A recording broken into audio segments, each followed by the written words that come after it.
Welcome to Clay and Fiber 2020 at Space Gallery.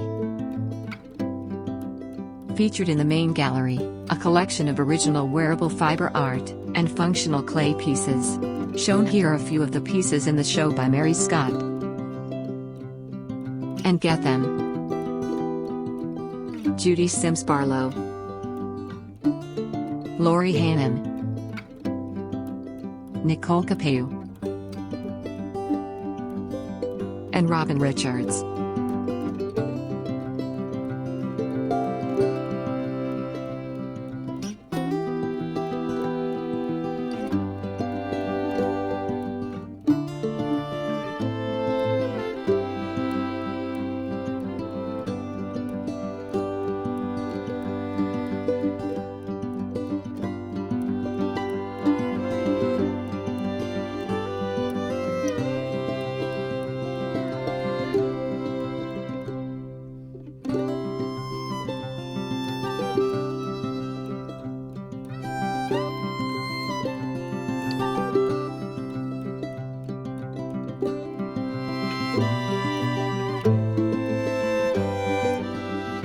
Clay and Fiber 2020 will continue through November 7th.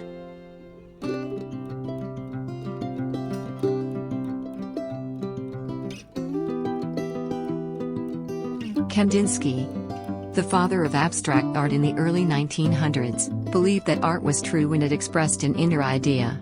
He famously said in his book, Concerning the Spiritual in Art, originally published in 1914, the artist must watch only the trend of the inner need, and hearken to its words, alone. Space Gallery is pleased to host this presentation of abstract art by members of Inner Idea artists from La Vita School of the Arts, founded by acclaimed artist Peggy Zering.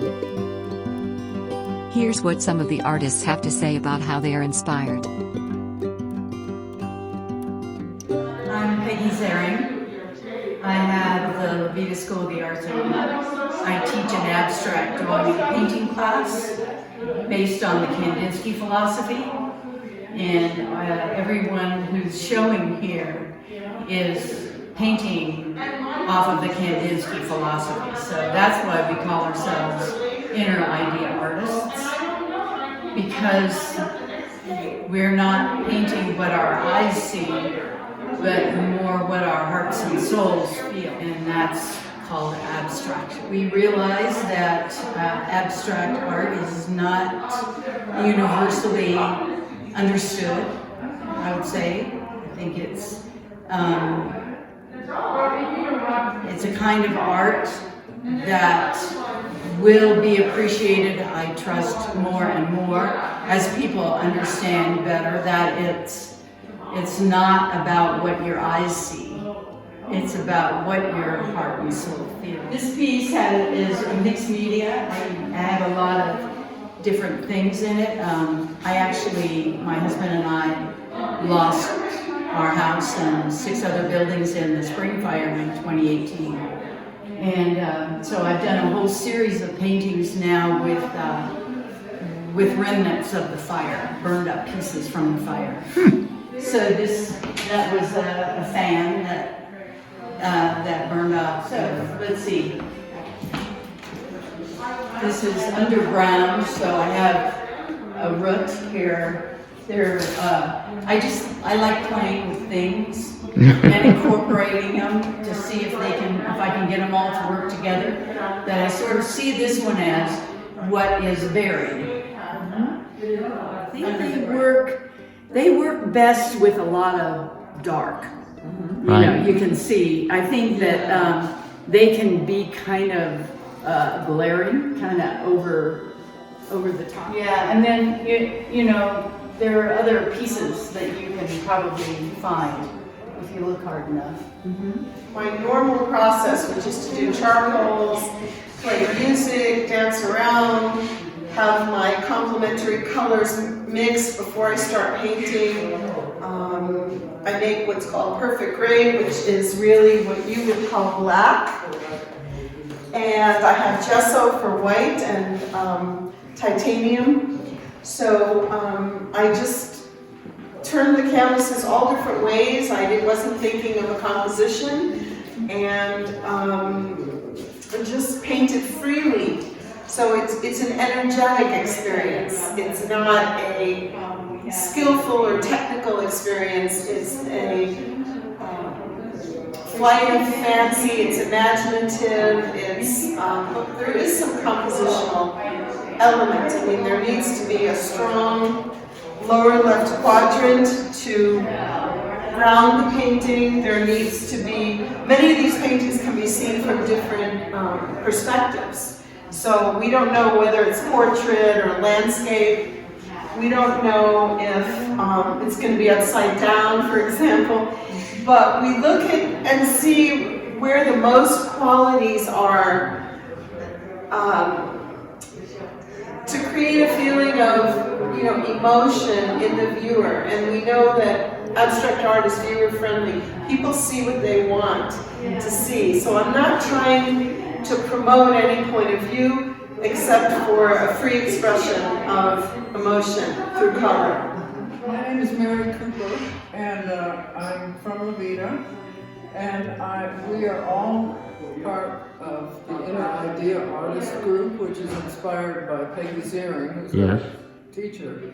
And she is mainly inspired by Kandinsky, who's one of the earliest abstract artists. And one of the exercises that Peggy does in her classes, first thing, is charcoals. And you can do that with a blindfold on behind your back, and you use tools and put charcoal and water on paper. And that's basically what is here on my paintings, is parts of my charcoals that I've made collages out of, and then integrated that into the color into it. So it's a kind of a layered process, and really fun, because you're not sure what you're going to come Sounds like it. You sort of build a framework, right? and then fill in with color and. And I don't start with an idea. I name my paintings at the end. Sounds wonderful. Yeah, so it's fun. Well, thank you very much. Okay. Yes, thank you.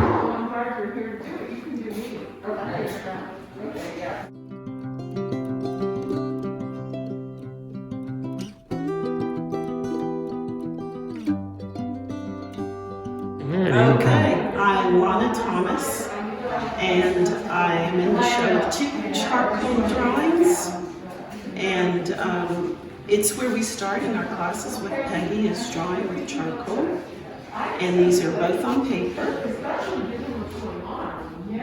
This one is completely charcoal, and this one is a charcoal collage, so lots of pieces.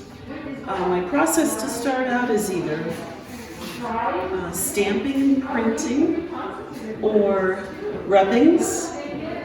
Let's see what else. That's about it. Rubbings. And the collages are lots of pieces that we do blindfolded, and then I tear them up and put them back together. So that's Wonderful. the process. And a lot of Very times nice. the art that I do when I go into painting is much like a collage to start out with. Right. And then I paint over that and highlight it.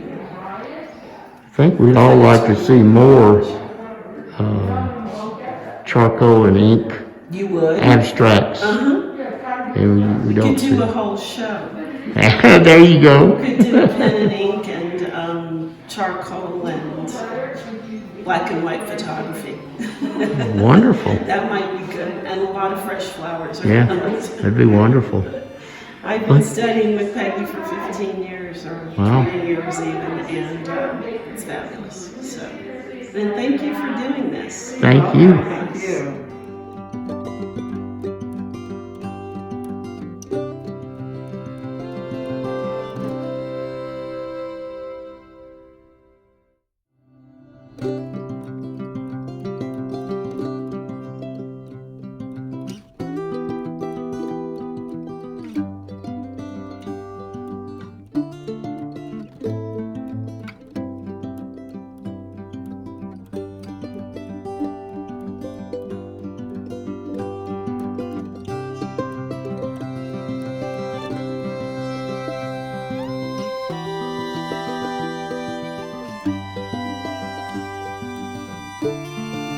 This has been a presentation of the Spanish Peaks Arts Council, a 501c3 nonprofit organization dedicated to promoting and empowering the arts, in all its forms. Find us at SpanishPeaksArts.org, and on Facebook.